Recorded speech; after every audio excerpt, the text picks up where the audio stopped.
Hello and welcome to this live video, and we are talking here about how to create a solid financial foundation. And I have got Marie here, Marie Meagher, who is going to be talking to us about this. Now, Marie, take off those shoes. I just realised they're clattering. Heels. Not good. So I just thought they'll be the mic will be catching them.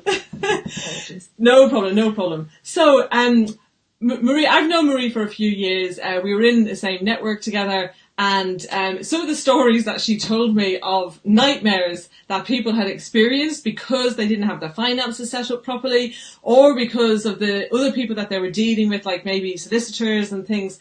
And I just thought it would be a really good idea to come on and to talk to you about what do you need to do? What are the, some of the basic things? What are some of the more advanced things? So that you know what you're heading for as your business grows more and more successful. Plus, there are some things that Marie can tell you about how you can actually do things through your business that will actually save you money as well. Absolutely. Yeah. So before we get into that, though, first of all, please remember to give us some hearts as we are talking, and also share this out so that more people can get the benefits from this as well. And we're just going to get into a bit of, well, who is Marie? And why have I asked her along with us? Yeah, I must warn you that Marie is from Irish descent, so we'll do our best to keep to time here. I promise. Yeah, absolutely. Well, how did you get into financial services? Tell us a bit about your story. Okay, so I was heading to be a barrister. I wanted to do law. Yeah. And my intention was to do a law degree and then to be fighting in the courts of England, because I've got the gift of the gab, as you're aware. She does. Yeah. And I thought that that's where my profession and my life would go. Yeah. Anyway, my mother is a firm believer in not having debt. So she said, if you're going to go to university, you're going to have to work. We come from a work ethic family. So I decided that I would get a job in Manchester doing admin, if I could get something like that, work part-time and then do law on a part-time basis. Gotcha. The lady I went to work for, so I got the job, the lady I went to work for was in financial services. So, sadly, her husband got quite seriously ill, so she had to do quite a lot of work from home. So I was working between two places. Yeah. Anyway, in the end, kind of the law went on one side, and I was working full time to help her out. Right. And she said, you'd be really good at this. And I said, okay, let's try for the exam, see how it goes. Yeah. Still not giving up, but, kind of having an idea of, we'll try something different. Yeah. Passed all the old, I know I don't look that old, but the old exams, FPC 1, 2 and 3, passed all them first time. But the company that she worked for had a criteria where you had to achieve a certain level, of which a junior person wouldn't have got that. Okay. They were in the process of bringing in a sort of in inverted commas, graduate scheme, and I taught my way onto being the first one on, or one of the first on that scheme. So, even though you weren't a graduate? Even though I wasn't a graduate. Yeah, absolutely. I told you she has the gift of the gab. So, from there then, they accepted me. I started working within the company with I call her my second mum. She was like my mentor. She was, she was lovely. Anyway, then I was involved in a massive car accident. So it stopped me working. That was a long time you were at work, wasn't it? Yeah, about 8.5 years. So quite poorly. 8.5 years? 8.5 years out of work. So you weren't able to work at all during that time? No work at all. So, wow. Quite sick. Now, my mother has a theory that it's pig-headedness and stubbornness that got me back working. There might be a slight truth in that, but I'd like to think that my passion for determination. Yes. Yeah. But also my passion for financial services. I love what I do. I know most financial advisors hate it, but I genuinely love what I do. And so, this is why I wanted to introduce her to you. So I come back in, started, you had to redo a different examination because I've been out of financial services for so long. Yeah. So update on exams, on qualifications, and went back working, went to a couple of companies and decided to stay with Elmtree Financial. They offered me a role within their umbrella, and I'm very happy. I love it. The directors of the company are really good and get on really well with them. And morals and ethics. I have a biggie on morals and ethics. As a sort of an industry, for want of a better word, we are getting better at that. So the company where I put my hat was very important. So that's pretty much I could go on for a lot longer, but I'm not going to bore you with it. But that's in a nutshell how it happened. I want to know, I want to go back to you not being able to work for 8.5 years. Okay. I can't imagine that. It just seems like such a long time to not be well enough to work. And I want to know, what was it about financial services that made you want to get back to it? Financial services challenges every aspect of my personality. So it taps into the law, so the legalities. So you cover areas of law. You also cover areas of accountancy and finance and figures. But you also meet people. You sit down and you listen to their story and you put a plan together. It's like putting a jigsaw together. So you take all the different little pieces and you put them all together. So in the end then you have a full picture of where you're going. And when I work with the clients, I want to know everything. I want to know the whole map of their financial situation and personal situation. Now, it's not because I'm a woman and I'm nosy. That's not the case. But it's just because unless you have everything and you can see everything, you can't put the pieces together to make the big picture. That makes sense. And in a way, actually, they have to know what the picture on the box is that they're moving towards. Well, in some cases, but some people don't know what the picture is. They don't know what they want. They're not quite sure. But by pulling at little strands here and there on their situation, it then helps them to start to put the pieces into an area that they can see. Yeah. I suppose the thing is that if people haven't encountered working with somebody like you, I would imagine for a lot of the people watching here will be creative business owners or business owners of some kind. And so they ideally, I know not everybody will, but they ideally will have some kind of vision, So pop a 1 in the comments if you're watching this and you're going, yes, I have a vision for my business and where I want to take it. And pop a 2 in the comments if you also have a vision for your financial future. Sometimes people look at what they want to do and why they want to do it, but they're not necessarily looking at, well, what does that mean from a financial point of view? Yeah. And there's a misconception sometimes that a certain amount of money is going to give them the pot of gold. Yes. So you end up with a situation where somebody's put money into a pension and are disgusted with the amount that they're getting at the end of it. But the problem is the realisation, you wouldn't walk in to buy a BMW with £1,000 in your back pocket and expect to get the BMW. You've got to got to have a realisation of what you're purchasing for the money that you've got. And what would you say, because there are some business people that might say, oh, I'm not going to do a pension because I'm not going to get the return. I knew she'd start saying this. No. So what would you say to those people? Oh, absolutely. Straight away, tax relief. You're putting money into something that's going to give you money back. You're going to get tax relief, so you're going to reduce your corporation tax relief. If you're a limited company and you're making an employer contribution, it's seen as a business expense. If you're a sole trader and you're putting money into a pension, you're going to get personal tax relief. So, for example, either way, they're giving you, the government are giving you money for pensions. I did tell you to expect some rants, didn't I? It's a no-brainer. And let's say the investment return's terrible. It doesn't do anything. It doesn't grow. But if you leave it in cash, you're getting a minute amount of money. Exactly. And you're not going to get a situation where leaving it in cash is suddenly the interest rate's going to go up and you're going to get 5, 6, 7% in the next 12 months. That's not going to happen. Where else can you go where they give you money? 20%, 40% tax relief from a pension contribution. You can't get anywhere else. So anybody that says anything about pensions not to do them, no, pensions done in the right way. Yeah, well, this is the thing, done in the right way. Now, you talked about, you know, how they can do it through their business. Yeah. But just for somebody who has no clue what that is about, could you bring that down to basics and explain how that would work?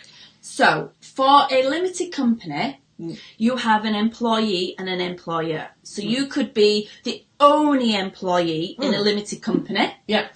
So that you wear 2 hats and you work within the company, but the company employs you. Yes. So what you can do then is, as the employer hat, you can make a contribution towards your employee, yourself. Yep. Their pension, and it's seen as a legitimate tax-deductible item. So it's the same as your rent, your gas, your electric, your council tax or business rates or whatever other. Yeah. It's seen. So when you put your accounts together at the end of the year, your trading year, it comes off your overall profits, which in turn means you pay less tax. Yes. So this is a way, if you've got any excess money in your business, if you put it into a pension, then that means you're not going to pay tax on that. And you're then going to, year after year after year, you get the accumulated benefit of that money being in your pension. Absolutely. And the other advantage... Compound interest, folks. And if you don't understand how that works, Google it. Yes. Yeah. The other benefit as well, certainly for those that work out of premises, that might be either office premises or industrial premises, and they're thinking, the landlord is charging me an astronomical amount of rent. You can use your pension fund to purchase your business premises. So not alone do you get the contribution from the company as a single or a monthly contribution, you could also pay the rent into the pension, and the pension owns the property, and you're getting double amounts of money going into your back pocket instead of your landlord's. Exactly. And I know somebody who has done this, and not only have they done that for their own premises, they actually have extra space in the building that they're renting out to other businesses. So it's actually another source of income as well. Now that's where, if you haven't taken the Which Creative Entrepreneur quiz, the Which Creative Entrepreneur Are You quiz yet, go and take that. It's in, the link to it is in the comments. And the reason is that, if you're at the dreamer level, then your focus is getting enough money to pay all the bills. If you're at the worker level, then you start having more excess cash. And this is probably the point where you could look at getting a pension. If you're at the builder level, you definitely need to have a pension. And at the leader level, that's when you can start taking excess money and doing the kinds of things that Marie's talking about. Now, the quiz will also give you the steps and the mindset shifts that you need to take in order to grow your business, in order to achieve your goals with it. So you're going to get some very practical advice, and particularly if you are kind of starting out, or maybe if you've been going a while and you haven't really got traction, then these steps are going to help you to generate enough income so that you can really look to secure your financial future. Marie, time for you to draw on the board, I think. Okay. I've seen Marie do this before, and I just thought it was a really great way of understanding, because there are so many different financial products out there, and if you were unlucky to get an unscrupulous person, they might recommend you to do the wrong thing or in the wrong order. And so the way Marie explains it, I just thought it was fantastic for understanding how to go about it. So I will leave that over to you. So apologies first of all for all the creatives out there. My skill is definitely not being an artist. So you'll get the idea, but please don't judge me on the actual picture. We won't. It's the information that's important, not the visuals. So I love construction. I'm the daughter of a joiner, and I was brought up on his tailcoat, so I love anything to do with buildings. So I think this is quite a good explanation as far as financial services is concerned and your financial planning. Yeah. So you know the story of the 3 little pigs. The first pig built a house full of straw, and when the wolf came along, he blew it down, didn't last. Next one was made of mud, bit stronger, but still Right. when something strong came along, it got knocked down. Yeah. The next one then was building it with bricks. Solid Right. house with a roof, and the Yeah. other two little pigs ran to their brother. Okay? Right. So, when you're doing financial planning and you're doing a house, the very first thing you put down is a foundation. Yeah. So, if you don't get the concrete foundation put down correctly, none of this will work as Yes. far as your structure. Yeah. So, within financial planning, this part is called protection. Oh, I'm going to run out of space. Let me rewrite that so Yeah. you can see it. I told you I wasn't very good at drawing. And apologies if the camera is going a little bit wonky. It's just the floor here.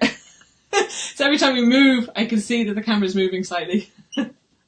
So, your foundation is your protection. Yeah. If you don't have that in place, nothing else works. Yeah. So, that covers life cover, critical illness cover, income protection. Okay? Life cover LC, critical illness CIC, income protection, protecting your income. Yeah. They're talking about death or sickness, Right. which nobody wants to talk about. Yeah. But you've had that experience. Oh, absolutely. Yeah, Yeah. absolutely. So my Right. income protection is what covered a large amount of my income coming in. Right. And because of the way it's structured, it's tax-free, so you don't pay Yeah. any tax on it. There Yeah. are rules around it, so, if you wanted to discuss that in detail, that's fine. But, Yeah. yeah. And I want you to understand as well, this isn't just for people who have a job. This is for you as a business owner as well, and you can put it through the business in the way that Marie was talking about the pension. Very cleverly. Very Yeah. cleverly. So if you're a limited company, not alone can you pay into your pension as an employer stroke employee, you can also run your life cover, personal life cover, through the business and Yeah. get tax relief on it as well. Yeah. So there's rules around it, but yes, it can be Yeah. done. So anybody... And if you've got a mortgage and or children, you really ought to have life cover. Oh, absolutely. Yeah. All debts have to be settled on death. Yeah. And what people don't understand is that if one partner or spouse dies, the Yeah. other one, it's a joint mortgage, so Yeah. the mortgage is redeemable Yeah. and it has to be paid. Right. That's what you mean So- by redeemable. Redeemable, has Yeah. to be paid. So you then can refinance, Yeah. but if your income's a lot lower, Yeah. you can't get the mortgage. So how do you deal with that? Yeah. And And look, none of us want to think about bad things happening. And I don't. Like, as you know, I'm very positive, and I will always be looking at the positive side of things and imagining positive things. However, I think it's a good idea to do sensible things. I'm not talking about worrying or getting upset by imagining what could go wrong. However, it does make sense to think of these things, particularly when you can actually use them as a tax benefit for your business as well. yeah, Yeah. very much so. So Carry on. that's the foundation. So anybody doing any kind of planning, any kind of saving, Yeah. needs to ensure that they have the right protection in place. Yes. Because if they Yeah. get ill, paying into a pension is no use. No. Exactly. Exactly. You might want to pause that. And, Yeah. And the other thing is that as a business, as long as you put the money in before the end of the year, it doesn't have to be by the month. No. So no. you can see how much money you could put in a basic amount just to be covered, and then see how much cash you're kind of building as you go along, can't you? Well, if we go back to pensions, normally what you would do is for cash flow, you Yeah. would see how much cash flow there is within the business. Yeah. If the business is tight on cash flow, Yeah. then you leave it to the end of your trading year. Yes. So you have to follow the rules within how much you can put into a pension within a tax year, Yes. because that's called the pension input period. Not that you're interested in that bit, but the other point is within your trading year. So there's two sort of timescales you need to be aware of. Yeah. But yeah, and then just make a simple contribution. Yeah. And if you're a husband and wife, you could get quite a lot out of a business to pay into a pension that you don't pay tax on, and you get tax relief on it, and it's still coming into the one pot. So absolutely. it works very well. Okay, so after that, then you need to put walls in. Oh, just for the- We'll change the pen. Yeah. We need to put walls in. Okay. So that's to protect protect you against the weather. So them walls then, as far as I'm concerned, are your pension. So they're your planning. They're going to be for your future. Yeah. They're going to keep you safe long term. Yeah. On top of that, then, you put a roof on.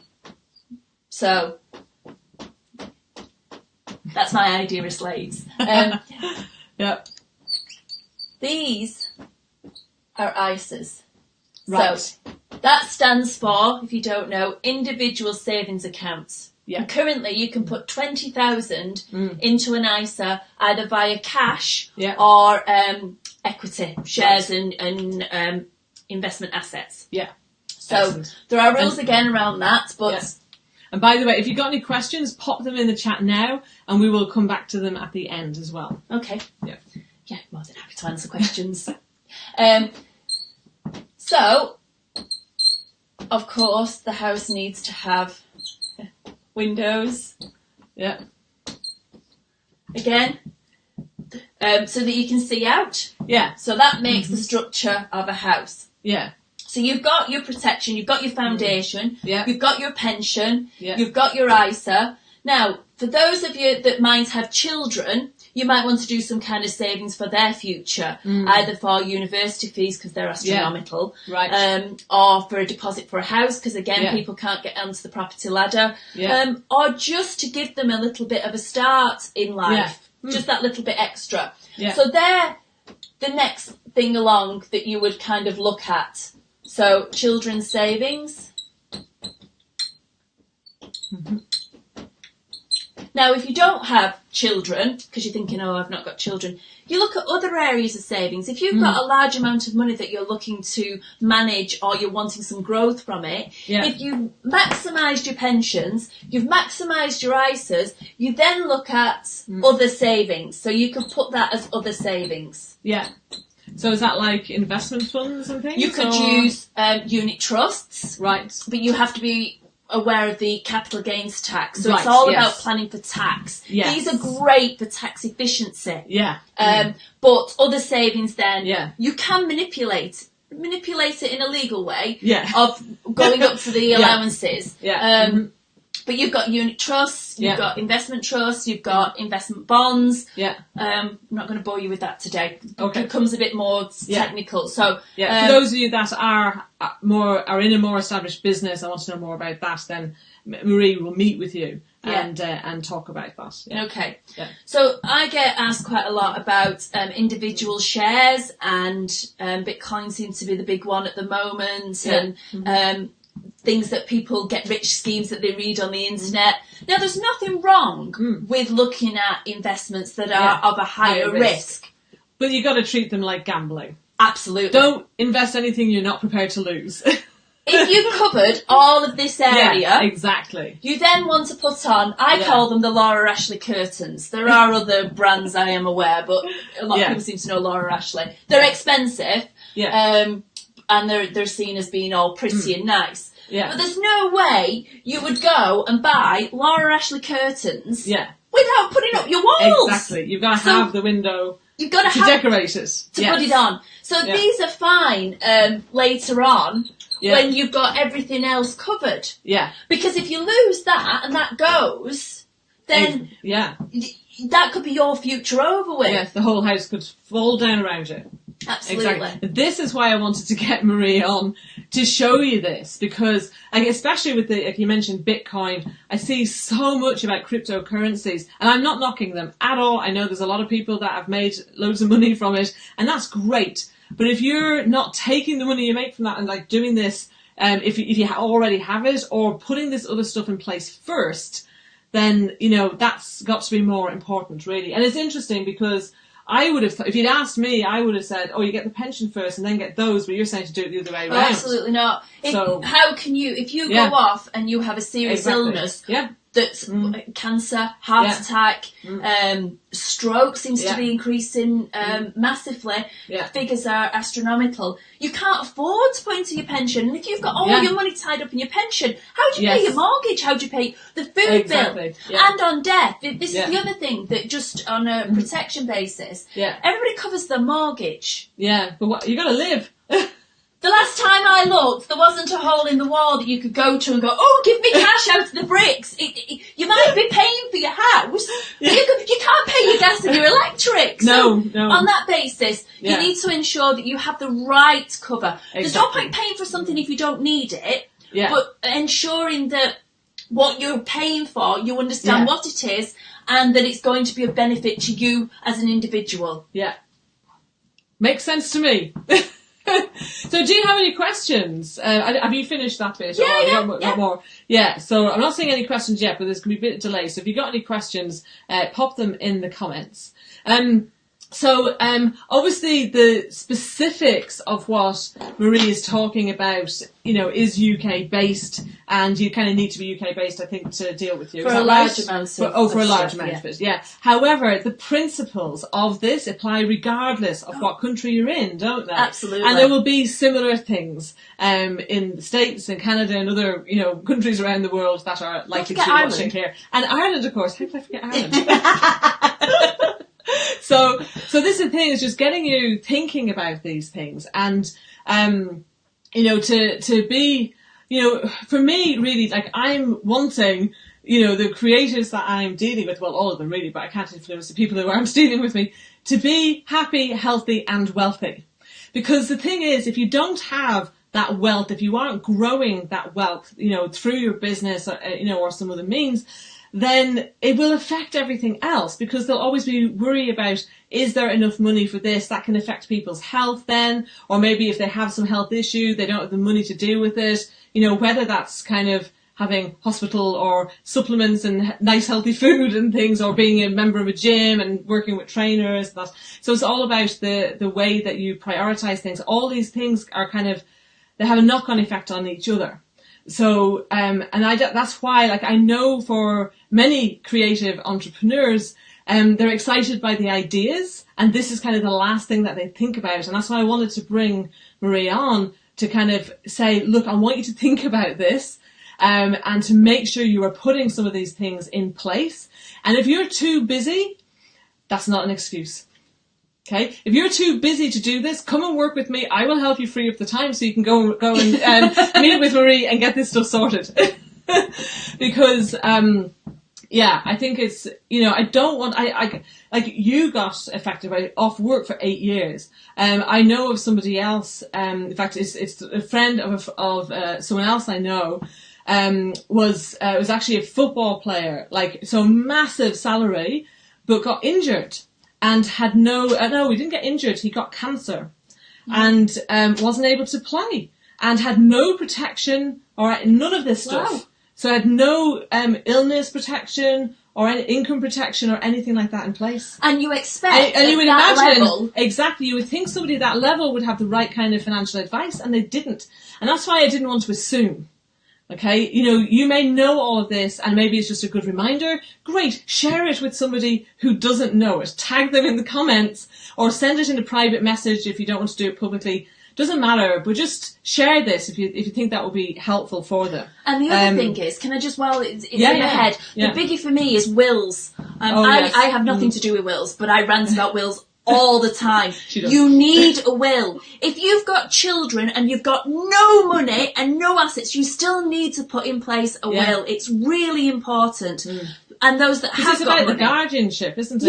Yeah, absolutely. Yeah. Who do you want to look after your children? There's Yeah. been more rows and more arguments with husband and wife or partners that are trying to decide, well, I don't want my sister to have them, or your friend's not going to have them if anything happens to us. And then they row for kind of a couple of weeks. They don't speak for another 2 weeks. And then it gets shelved and it never gets done. Yeah. And it's really important. Honestly, if you take nothing from this, take the fact that you need a will. Really essential. Yeah, and I do know people, if you're based in the UK, I know somebody I can refer you to do that. So just ping me a message and I'll be happy to pass you on. And I think this is one of the things I love about you, Marie, is that's she's saying, do this, and it isn't even something for her business. Like, she's just so passionate, and I think really down to earth about, everything to do with finances. So I've got a question, actually. I'm just checking, yes, there's nothing else here at the moment, but I've got a question about, and you've talked before about women and finances. Yes. And I'm curious because, so I work with a lot of creatives, and a lot of them are women, a lot of them are men as well. It's probably about even, actually. Probably a little bit more women than men at the moment. But I think, you know, creatives tend to be quite sensitive people. And I'm just wondering, like, what are the kinds of blocks and things that get in the way when it comes to dealing with finances? Women have a different way of approach. Well, my experience, let me just say my experience. I've got no scientific or evidence regarding this, so I'm only talking from a personal point of view. Yeah. My experience with women is that they don't see the importance in the financial side. So they run the household budget. So they would probably buy the shopping without being stereotypical. Mm-hmm. They would buy the shopping. They would buy the children's clothes. They would look after the house in that kind of finance. And the majority of them do that. Okay. But when it comes to either putting life cover in place or any pension planning or any savings, they seem to shut that out. Right. And when I speak to women about them areas, they agree with me. So they'll say, yes, Maria, I think you're right. Yeah. And we will still be having the same conversation in 6 months' time. Okay. Because so they're not deciding. They're not deciding. Yeah. Now, these are very smart women, high up in their profession, excellent at what they do, but they don't seem to put the same priority on pension, savings, other assets. They just seem to... They get carried away with life to a certain extent. Yeah. So women are fabulous at multitasking. They're masters. They wipe the floor with men. But what that means is that if you've got a job, you're running a house, the majority of women who are working full time, the same as men, still do the majority of the household chores. Yeah. Now that is a statistic that's not proven. in our house. Mine either. But that is quite a common fact. Yeah. And then if you've got children, you've then got thinking of children and you're coordinating a million things. Yeah. So when I come along and start talking to them about a pension and saying you need to put money into a pension, you need to start saving, they agree, they see the logic, but there are a million other things that going around in their head that they don't put it as a priority.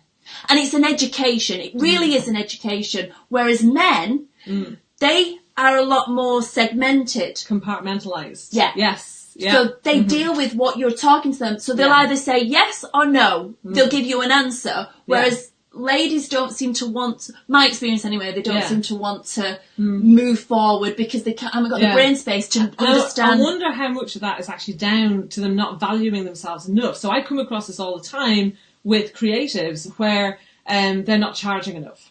And, you know, when we start working through things, they quite often have a bit of, oh my gosh, can I, you know, we're putting packages together and all of that kind of thing. And at first they're kind of going, oh no, people aren't going to pay that. And it's like, and they do. Things that they used to give away for free, I get them to charge for in the right way where it is adding like real value to their clients. It's not about ripping anybody off at all. Yeah. But there definitely is that thing. So I wonder how much of it is that, I mean, there could be an element of that, but then once they get the money in, Una, they have to decide what they're doing with it. Yeah. So, you know, from a motherly point of view, they're looking to spend money on their children. So they're, you know, the kids want the latest iPhone, they want an iPad, they want... I use Ugg boots, but I think I'm a bit out of fashion now. I'm not sure it's Ugg boots, but, you know, they're expensive items and they've all got to be paid for. And if you don't pay for them out of what you're earning, you're putting them on debt. And that's a no-no, definitely. You know, you don't want to be increasing your debt. So their money is being spliced everywhere. Right. And they're more likely to want to buy something nice for the house or to decorate the house or to do it up with the extra cash than they are to put it into a and in case you think she's being frivolous about women, it is a fact that women are much more affected by their environments. Yeah. So we do tend to want to kind of create the right kind of space for ourselves and our families as well. So I think, you know, hopefully seeing what Marie has done around this will mean that if you haven't been making this a priority, you know, I guarantee you start doing this stuff and, you know, you will adjust to that being part of your business and part of the way you spend your money. And, you know, and if you think you're struggling to do that, well, come to me and I'll help you make more money so that you can do that. And I just think it's important to have the balance between the creative side of what you're doing and the financial side. It doesn't mean that you are a bad person. Money is not bad or evil or anything. Money is just neutral. It's all about what we do with it.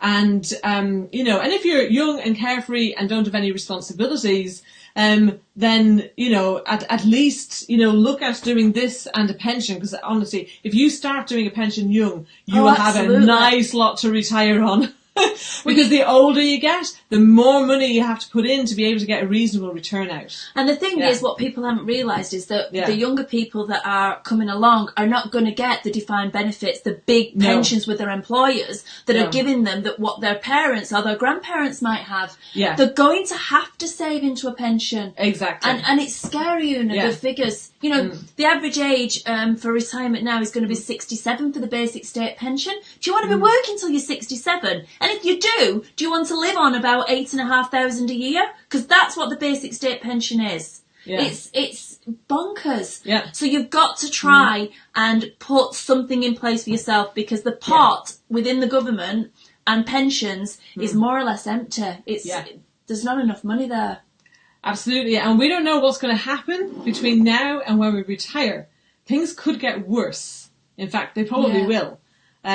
So it's, you know, it's best to prepare now, and, you know, if you have to forego a holiday or, you know, so those extra things for the home or toys or whatever, then, you know, I think it's about really looking at your priorities and valuing yourself, valuing security, which I know I have been the same in the past. It's kind of like, oh, it'll be fine. And, you know, we can be overly optimistic sometimes about what is possible. And it's a great trait, but when overdone and in situations like this, actually that can be a bit of a downfall. So anyway, look, what we're going to do is we're going to put Marie's details, excuse me, in the comments after this, so you can contact her and arrange to have a telephone call or a meet-up if you're local. She works in Manchester, but you can have a call if you're not based locally. Oh, no problem. Drop me an email if you want to ask me a question directly. No issue at all. Yeah, absolutely. Well, look, I want to say thank you so much for coming on. Welcome. It's been a great laugh, and I don't know about you, but I love Marie's passion. So give us loads of hearts and put passion in the comments if you enjoy her passion, because it's like, have you ever come across anyone this enthusiastic about pensions and savings and protection and things? I haven't. So, fantastic. All right. Look forward to seeing again very soon. Do remember, like the Creative Flow page if you haven't yet. Share this out and let us know, what did you think? Has it been useful for you? And if you have any questions, if you're watching this on the replay, ask the questions in the comments, and I'll tag Marie and get her to come back. She doesn't do a lot on social media, so I'll have to give her a bit of a nudge. No good. Don't we will get her to come back and answer your questions. Okay. Thanks so much, Marie. Thanks, Una. Thank you very much for watching. See you soon. Bye.